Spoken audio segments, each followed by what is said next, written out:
St. Paul said that the laborer is worthy of his hire. And I, as a philosopher, mere philosopher,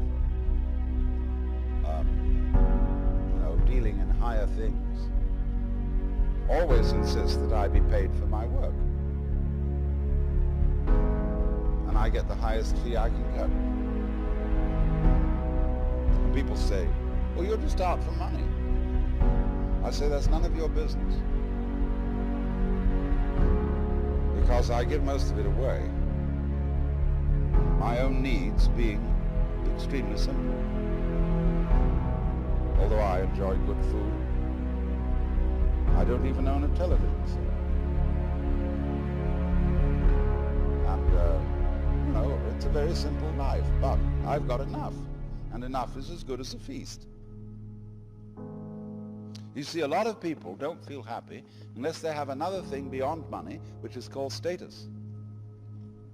And status, to a very large extent in our economy, consists in conspicuous consumption.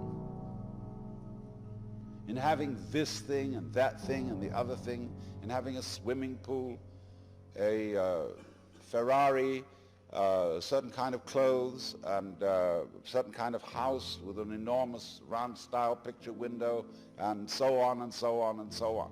And we think we need all that because we've been persuaded by a certain kind of propaganda that that's how we ought to live. Because we haven't asked ourselves whether that was what we really wanted. In other words, we've been propagandized into thinking what we wanted. I remember my daughter when she was in high school, number one daughter, who's now become very sensible, insisted that she had to have a certain number of cashmere sweaters. In those days, I couldn't afford them. I said, my dear, do you really want these? Or is it just that you've been reading ads in the magazine or listening to the other children? Because you see, schools are places where you send your child to be brought up by other children.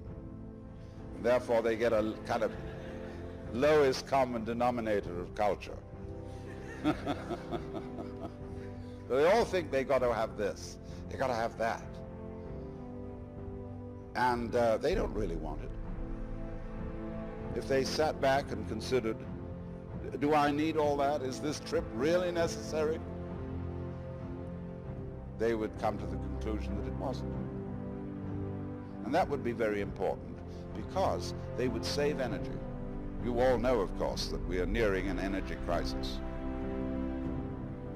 That there is not enough physical energy going to be available for all the things we think we're supposed to do, to go rushing around, and so on.